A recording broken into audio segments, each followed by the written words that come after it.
Pemohon MM2H baharu tidak layak status PR, kata Tiong.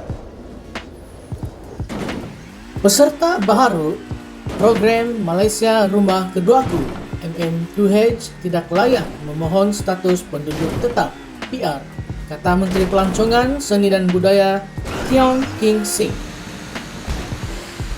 Beliau berkata ini termasuk ketiga kategori, yaitu pemohon platinum, gold, dan silver.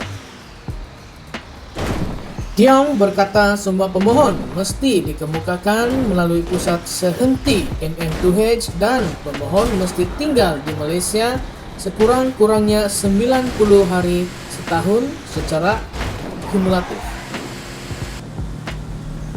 Kategori platinum memerlukan deposit tetap sebanyak 1 juta US dollar dan kategori gold memerlukan 500,000 US dollar dan kategori silver memerlukan 150,000 US dollar.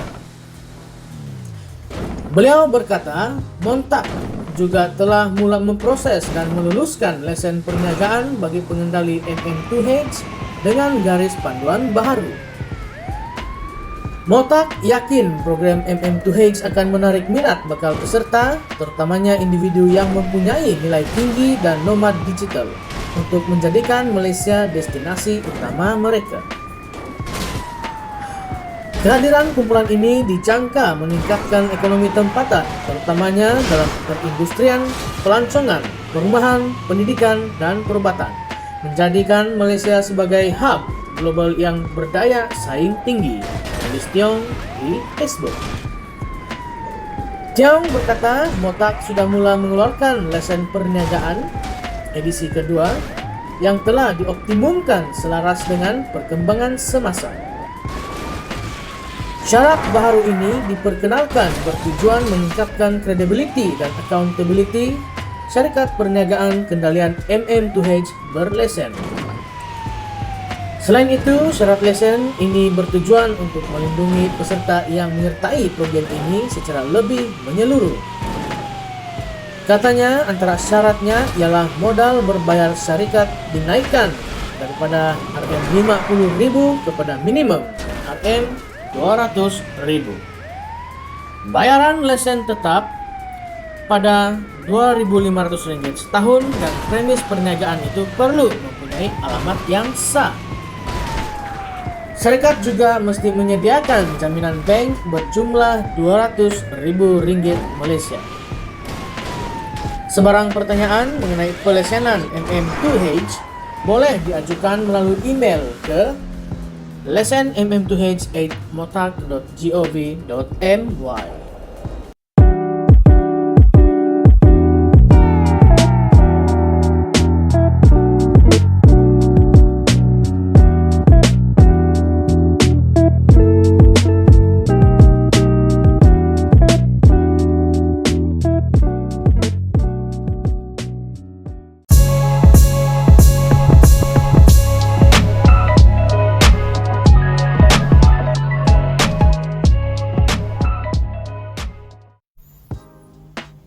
Tumpang mandi di tepi perigi.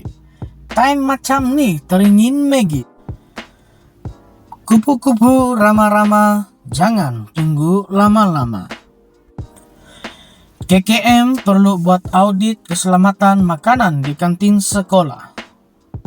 Sekali lagi, kita dikejutkan kematian akibat keracunan makanan yang kali ini membabitkan seorang pelajar tingkatan 5 dan seorang kanak-kanak perempuan 2 tahun meninggal dunia. Kedua-dua mangsa meninggal dunia 2 hari selepas dipercayai memakan bihun dan telur goreng tercemar dibawa pulang daripada program di sebuah sekolah agama di Sungai Cincin, Gombak, turut dihadiri 30 sekolah rendah lain. Jabatan Kesihatan Negeri Selangor JKNS turut memaklumkan 82 daripada 247 orang mengalami gejala keracunan makanan selepas makan sarapan berkenaan.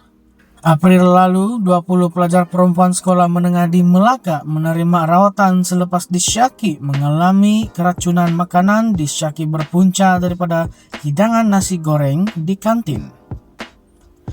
Dalam hal ini, kita perlu melihat sikap manusia menyumbang kepada kejadian ini dan kemungkinan puncak keracunan makanan. Sikap tidak peduli terhadap kebersihan menjadi punca utama keracunan makanan di kantin sekolah. Kebersihan persekitaran, peralatan memasak, dan pekerja kantin sering diabaikan. Tangan tidak dicuci dengan betul selepas menggunakan tandas atau sebelum menyediakan makanan boleh menyebabkan pencemaran makanan dengan bakteria berbahaya seperti Salmonella dan E. coli. Kelalaian dalam penyimpanan dan penyediaan makanan juga menyumbang kepada keracunan makanan. Makanan tidak disimpan pada suhu betul atau terdedah terlalu lama pada suhu bilik berisiko tinggi tercemar. Tidak mematuhi piawaian keselamatan seperti memasak daging atau telur separuh masak boleh menyebabkan penyebaran bakteria patogen. Kepentingan mematuhi garis panduan keselamatan makanan perlu ditekankan untuk mengurangkan risiko keracunan. Penggunaan bahan mentah tercemar juga boleh menyumbang kepada keracunan makanan termasuk sayur, buah, dan daging dicemari bakteria atau bahan kimia berbahaya. Proses pembersihan dan penyediaan tidak betul memburukkan lagi keadaan ini. Sikap tidak teliti dalam memilih serta menyediakan bahan mentah perlu diatasi untuk mengurangkan risiko keracunan. Sikap tidak profesional dalam pengendalian makanan seperti penggunaan alat sama untuk makanan mentah dan makanan sudah dimasak boleh menyebabkan pencemaran silang. Pekerja kantin tidak diberikan latihan mencukupi dalam pengendalian makanan cenderung melakukan kesilapan ini sekaligus meningkatkan risiko keracunan makanan. Latihan lebih baik dan pematuhan amalan pengendalian makanan betul perlu dilaksanakan untuk memastikan keselamatan makanan. Perlu tindakan segera dan bersepadu. Keracunan makanan di kantin sekolah memerlukan tindakan segera dan bersepadu. Pihak berkuasa kesehatan dan sekolah perlu meningkatkan pengawasan serta pemantauan melalui pemeriksaan berkala dan tidak berkala. Sikap tegas dan konsisten dalam pengawasan akan memastikan tahap kebersihan tinggi di kantin. Semua pekerja kantin perlu menjalani latihan berkala oleh pihak berkuasa kesehatan atau institusi diiktiraf dalam pengendalian makanan selamat termasuk teknik pembersihan, penyimpanan makanan betul, dan pencegahan pencemaran silang. Penguatkuasaan undang-undang dan peraturan ketat penting untuk memastikan semua kantin sekolah mematuhi standar keselamatan makanan. Tindakan tegas seperti denda atau penutupan premis perlu diambil terhadap pelanggaran peraturan. Pelajar dan guru juga perlu diberi pendidikan mengenai keselamatan makanan, termasuk tanda awal keracunan makanan dan langkah perlu diambil jika terdapat simptom. Kantin sekolah perlu dilengkapi dengan kemudahan lengkap dan bersih seperti bekalan air, peti sejuk, serta peralatan memasak. Pihak sekolah perlu memastikan semua kemudahan ini berfungsi dengan baik dan diselenggara berkala.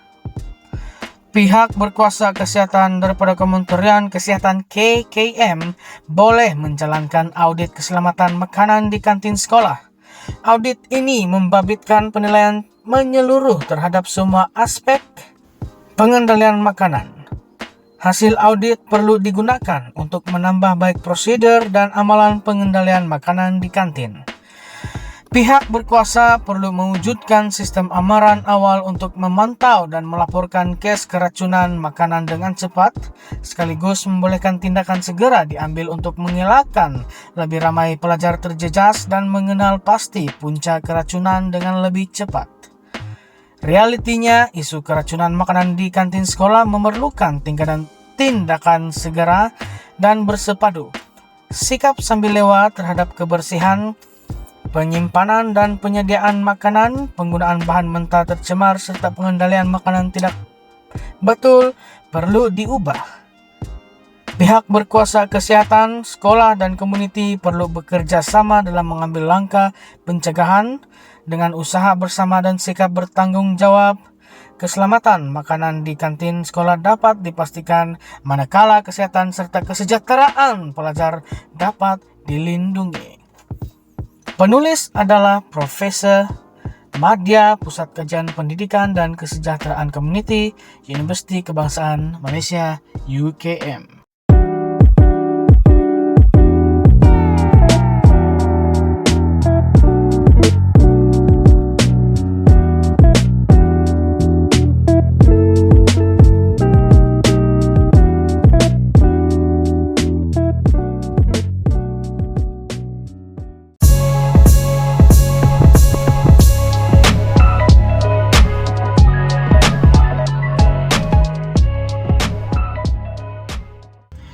Aktif main bola bukan penghalang kapten skuad belia Perak dapat 9A SPM. Kapten skuad bola sepak belia Perak, Muhammad Nasruddin Ahmad Haji Kaji, membuktikan aktif dalam bidang sukan bukan penghalang untuk memperoleh keputusan cemerlang 9A dalam peperiksaan Sijil Pelajaran Malaysia SPM 2023 yang diumumkan Isnin lalu. Perak Football Club Perak FC dalam satu kenyataan rasmi menyifatkan ia contoh terbaik buat pemain bola sepak yang bukan saja cemerlang atas padang namun juga akademik. Kejayaan pemain yang beraksi di posisi pertahanan itu menjadi bualan para penyokong Perak di media sosial dan mereka berharap lebih ramai pemain muda dapat mencontohi Nasruddin. Nasruddin merupakan pelajar sekolah menengah kebangsaan SMK Tunku Anum Tunku Abdul Rahman, Jitra, Alosta, Kedah. Beliau memperoleh keputusan semua E bagi subjek bahasa Melayu, bahasa Inggris, sejarah, matematik, sains, pendidikan Islam, sains sukan, sains komputer, dan pendidikan seni visual. Walau terpaksa berulang-alik ke tempat latihan dari sekolahnya di Kedah, namun Nasruddin tetap memberi sepenuh fokus ketika sesi pembelajaran serta waktu latihan di Padang. Kemasukannya ke skuad belia Perak FC hanya selepas dia tamat menduduki SPM beberapa bulan lalu. Sewaktu dalam kelas, saya berikan fokus 120% terhadap apa yang diajarkan guru. Kalau tak faham, saya akan bertanya sampai faham. Kemudian saya berani cari peluang dengan ajarkan kepada kawan-kawan yang kurang mahir. Saya tinggal di asrama sekolah. Lepas itu, bila training, ketika petang saya fokus, serta kurangkan waktu dengan telepon bimbit.